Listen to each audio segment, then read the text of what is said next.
If the last game featured Coda talking explicitly about his creative frustrations, this one turns it up to 11. Now, put yourself in my shoes playing this. Here's a friend whose work is exhibiting signs of struggle, frustration, anxiety, depression even, and yet still he keeps making games. He keeps throwing himself into the grinder even when he clearly doesn't have the energy for it anymore. Why? What is it for? Because from my perspective at the time and just what I knew of him, this was a result of how isolated he was. He was in his own little bubble, just sitting at his computer all day, not really showing these games to anyone, not releasing them onto the internet, and so he didn't have anyone outside of himself to connect with. He had no outlet to ground himself on.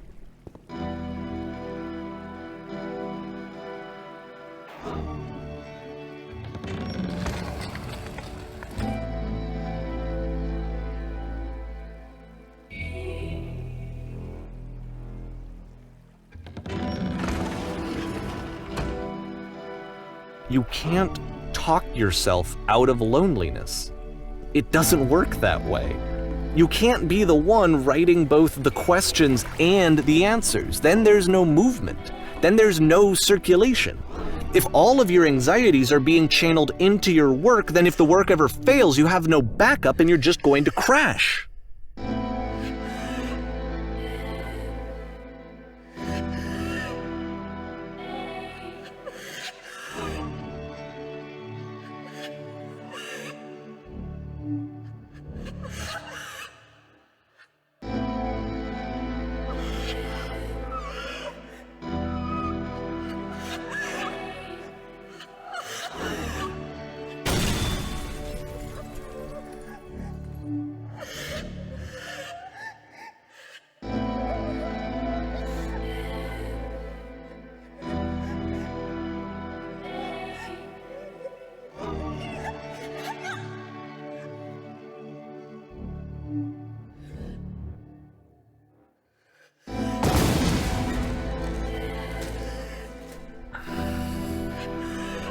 Seeing this game at the time that he made it, it looked really unhealthy to me.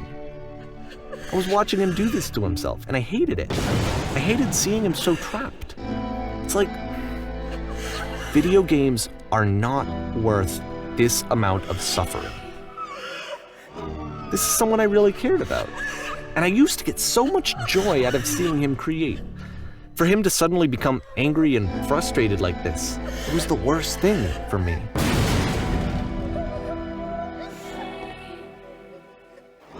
I don't know. This is what I felt at the time. I don't know how else to explain it. I wanted it to stop more than anything. I had never felt so rotten. I needed more than I had ever needed anything for this to stop.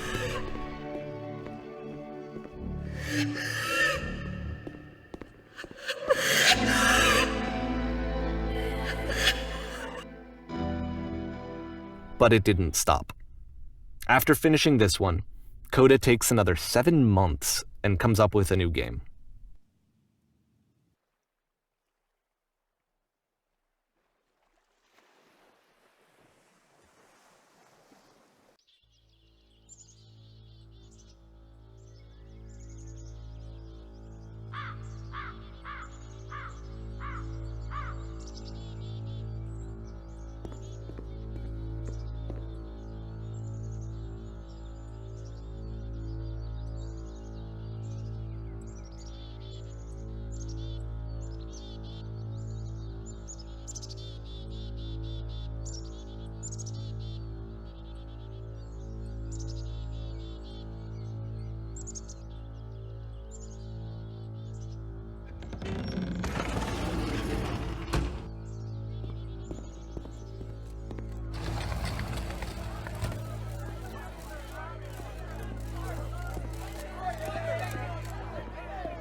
And of course, it's the machine.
Remember, you can click to fire the gun.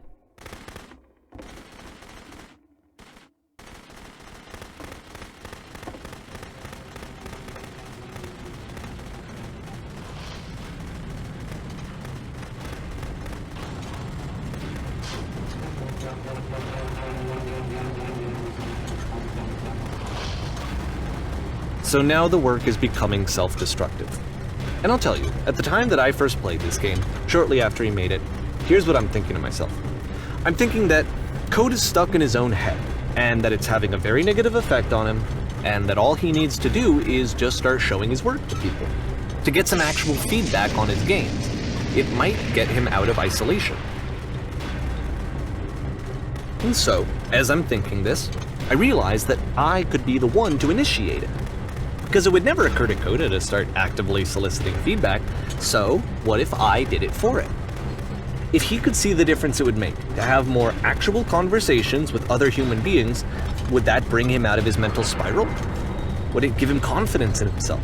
Would it bring meaning back into his work?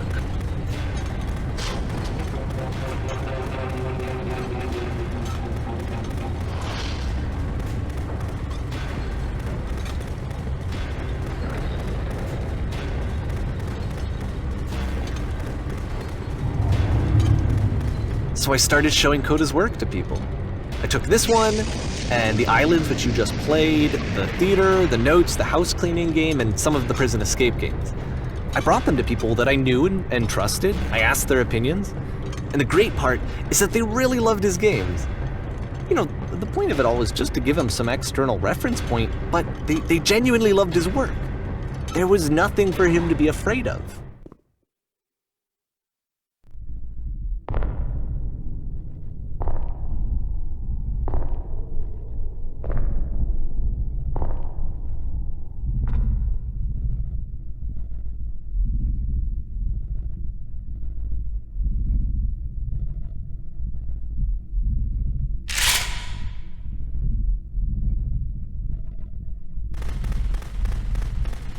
Can you see why I felt like this was the right thing to do?